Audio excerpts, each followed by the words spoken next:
Okay, so we're gonna be in chapter 6, page 125. We're gonna be going through this paper that I have put on LMS, so you fellas at home can look at it. And we're just gonna kind of back up just a little bit what we did yesterday and make sure that everybody gets that. So how would you define federalism, Ariel? A system where governmental power is divided into 2 or more levels, usually a central government and component state government. Okay, so there's division. There's division between the federal government and state governments usually. So I want to kind of do that again, what I did yesterday, federal and state. All right, and then I want to just skip on down and do the confederal, federal, and unitary republics. I put those on there yesterday, but you two girls that weren't here, and of course the video, I wasn't doing video yesterday. So let's just do that again real quick. So here's what I'd like to do. Instead of me doing it, who would come up and write a diagram showing what the Confederal Republic looks like? I want to. You sucker. Can you do the second one? Yeah. You do the Federal Republic. You get another piece of chalk. It's broken. It's gone. I use this little nub. So is this one. Here. There's more. Okay, I got it. Which one is it?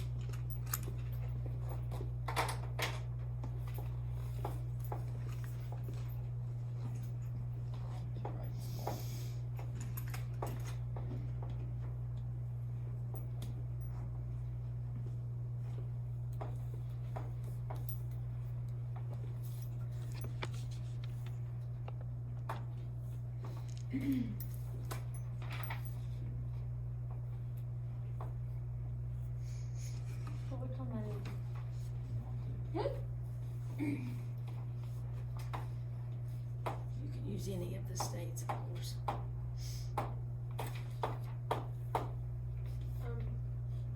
There's some bigger chalk down Do I there. have to explain it? Yes, I think you should.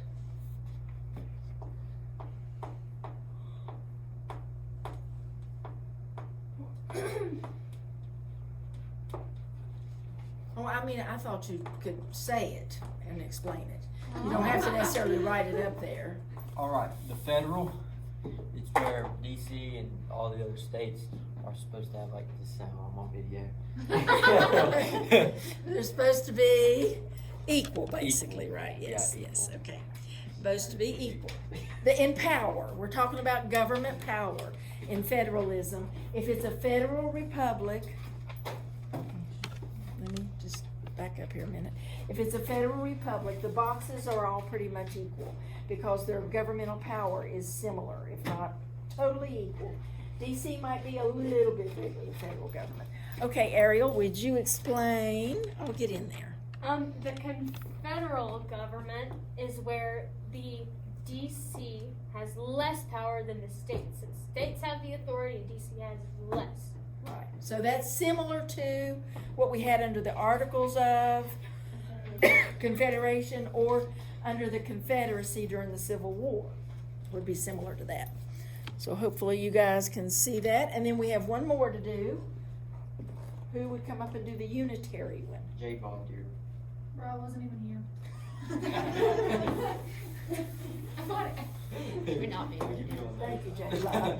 The Unitary Republic. There's chalk up there if you want to use it.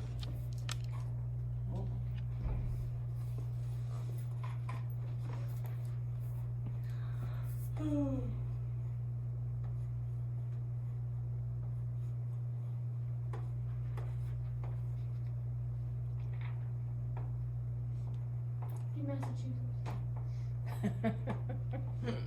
Why Massachusetts? Is MA for Massachusetts? MA is Massachusetts. And now right on that unitary republic. It goes like this. Oh, it's the right hand. Okay.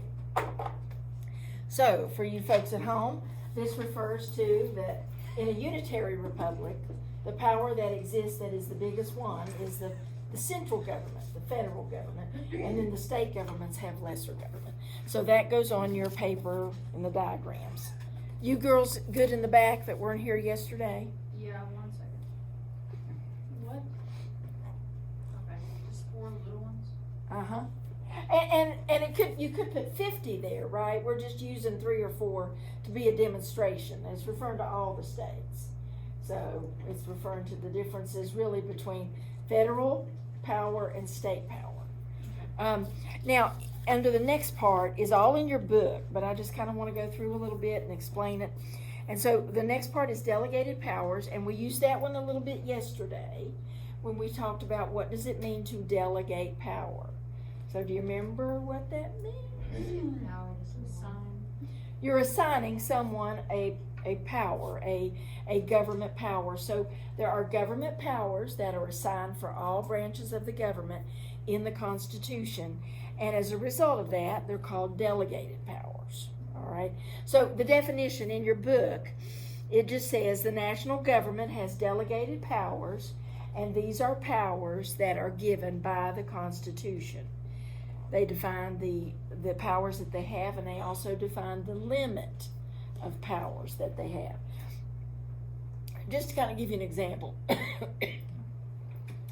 Congress has the right to declare war. Congress is in which branch? Legislative branch. So only the legislative branch has the right to declare war. The judicial branch can't do it. The courts can't do it. The executive branch can't do it. The president can't do it. So delegated powers. Now, within the delegated powers, there's another type of powers that are referred to as enumerated. And right beside enumerated, write the word expressed, because sometimes they're called expressed powers. But numerated is just what it sounds like. It's numbered. So it's very specific.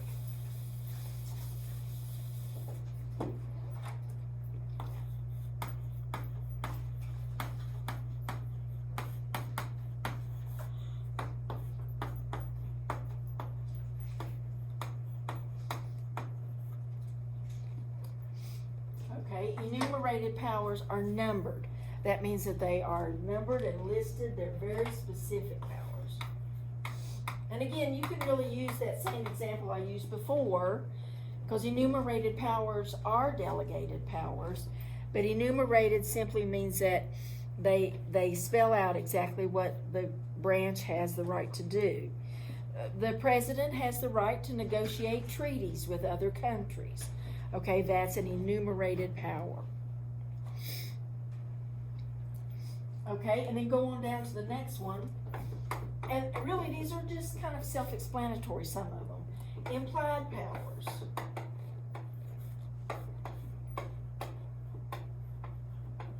You're feeling it in as you go.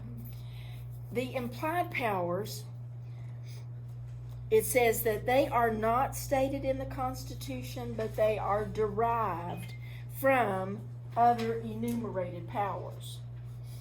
I mean, you know what it means to say something is implied. It's implied, you know, that I can't think of an example right off the bat. It's implied that you wear clothes to school. Oh my goodness, yeah. Nobody has to tell you, but you know. Right, but that, okay, self-explanatory, just kind of It's like, implied. you can't, like, you're not allowed to like, kill somebody. Okay, yeah, well, the dress code definitely would affect, you know, that you cannot come naked to school. Well, let me give you an example that really pertains. Happens a lot. Are you with me? There's nowhere in the Constitution where it says that Congress can organize an air force. Why is that? Because there was no Air Force. There was no airplanes in 1789. They didn't know what an airplane was, and you know, so there were no airplanes in 1789. So it doesn't say that Congress can authorize or put together or develop an air force, but because Congress has the right to build a Navy and an Army and a Marine Corps, then it's just implied that obviously once they develop airplanes, then Congress can initiate the creation of the Air Force. So is that like the amendment where it says like powers that aren't specifically given are not denied? Yeah, in a way, but now that's kind of the reserved powers, the ones that are reserved for the states, and we're gonna get to those here in a minute. Just implied means that if there is something that is just obvious it needs to be done, and if it seems like the government would have had that power had it been in existence in 1789, then of course it's just obvious that it would be there. So those are just implied powers.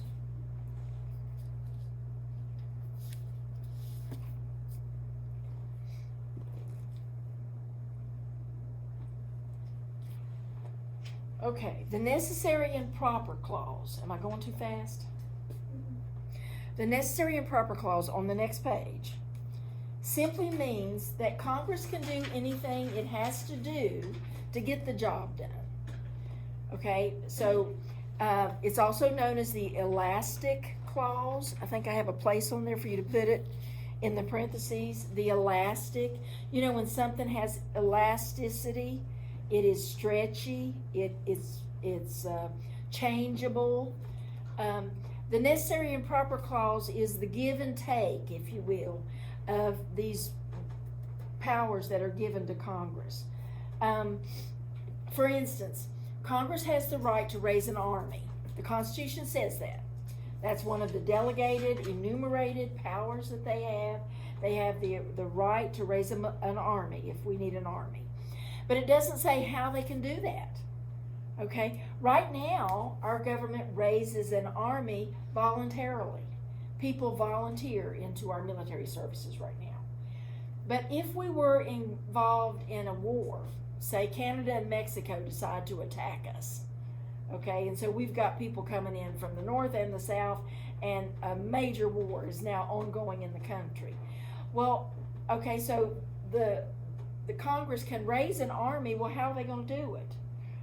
Okay, they're going to initiate, what do they do now that you have to register for? Draft. The draft. They can initiate a draft. Now, the Constitution does not say they have the right to do that, but they can do whatever they need to do to fulfill their responsibilities. So that means that if they have to issue a draft, or the selective service, as it's also called, you probably ought to write that down. Selective service also refers to the draft. And this is a good example of the necessary and implied powers. Is they can. Wait, where are we putting this under? You can. This goes under the necessary and proper clause. Okay. Also the elastic clause. Then I'm giving you an example, and the example is the Constitution says that Congress can raise an army, but it doesn't say how they're going about doing that. So in order to do that, they might issue a draft or the selective service where young men and young women would be called into military duty. Ugh. I know. I just can't imagine working together. I just don't think that would work very well. But anyway, state power. Okay, now we're moving from federal power to state power. But this is all part of federalism. This is what you mentioned earlier, Ariel. Reserve powers. Any powers in Amendment number 10, are you with me? In Amendment number 10 of the Bill of Rights, it said any powers that have not been specifically given or denied to the federal government automatically are reserved to the states and the people. So that's what that refers to. Reserve powers are any powers that have not been given or denied the federal government automatically go first to the states. They don't go first to the federal government. This is on page 127. Can you say that again? Yep. Any powers, government powers, that are not specifically given to the federal government are reserved, are protected, are kept for the states.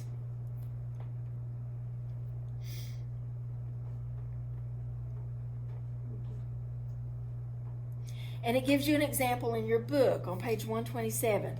It says states may, for example, establish systems of public education for their residents. They can implement state income taxes.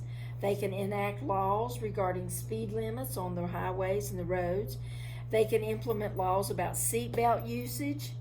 Those are things that are not mentioned in the Constitution. They're not given to the federal government, but they are not denied the federal government or the state government either, but they are reserved automatically for the states. Remember, our founding fathers were so determined to allow the states to maintain a decent amount of control, because it had been state control under the Articles of Confederation, and states were reluctant to relinquish that control. So our founding fathers devised ways in which they could come up with ways so that the states would maintain a great deal of control. And that kind of even goes back to what's going to happen next Monday. What's happening next Monday? December 14th, the electors in the Electoral College representing their states and how their state voted. Then they go and cast their ballot for the president. Okay. Now, the Supremacy Clause. Although the states do have power, there is something they have to keep in mind, and that's on the next page, page 128. Understanding the potential for conflict between state and national government, the founders included Article 6, Clause 2, known as the Supremacy Clause, in the Constitution to establish the proper relationship between the two. So let's read that. Anybody want to volunteer to read that? Read what? It's on page 128. It's the little indented section. Come on, let me have a brave soul to read. Thank you, Jayla. Where is it? It's just that little indented section. This Constitution? Okay, this Constitution and the laws of the United States, which shall be made in Pursuance. thereof, and all treaties made, or which shall be made under the authority of the United States, shall be the supreme law of the land, and the judges in every state shall be bound thereby, anything in the Constitution or laws of any state to the contrary notwithstanding. Okay, so basically it just says that the Constitution and the government of the Constitution is the supreme law of the land. Okay, and just got a picture of my mask. All right, so look at that little diagram there where it shows the supreme law of the land. You see the three circles? Yeah. So which one's on the top? Constitution. The United States Constitution, and then the laws of the United States, and then the treaties of the United States. And so all three of those really are superior to what? What's underneath it? State legislation. State legislation, state judicial rulings, judges, courts, and state constitutions. All 50 states has a constitution, but they had to be approved by the Congress, and they have to not go against the U.S. Constitution. You know, West Virginia at one time, when we first had a constitution, we had slavery in it, and of course it wouldn't pass. They sent it back to us, and we had to take the slavery part of the Constitution out so that we would be allowed to enter the Union. So that pretty much just kind of introduces some things about federalism, about the separation between the two powers. So do you have any questions? Does any of that make sense? Clear as mud. Do what? Clear as mud. Clear as mud. That's what I was afraid of. I don't want it to be clear as mud. Now, another thing, I'm just going to quickly bring this out, and then we'll move on. The federal government obviously has its own realm, if you will, of control, of powers. Only the federal government, only the Congress can declare war. No states can declare war. West Virginia can't declare war on Iran, okay? That doesn't fly. Can we declare war on another state? Not really, not constitutionally you can't. that would cause the federal government to intervene, I would say.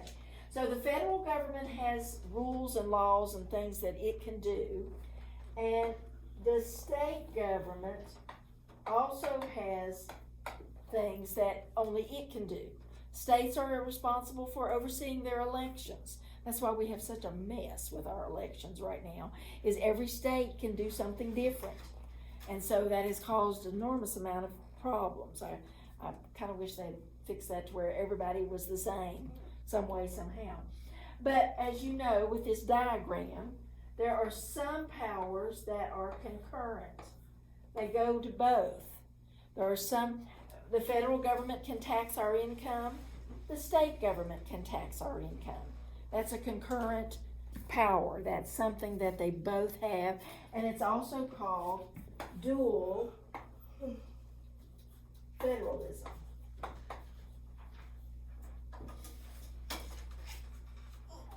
The idea that both spheres, the federal and the state, have some things that are pretty much the same. Some powers.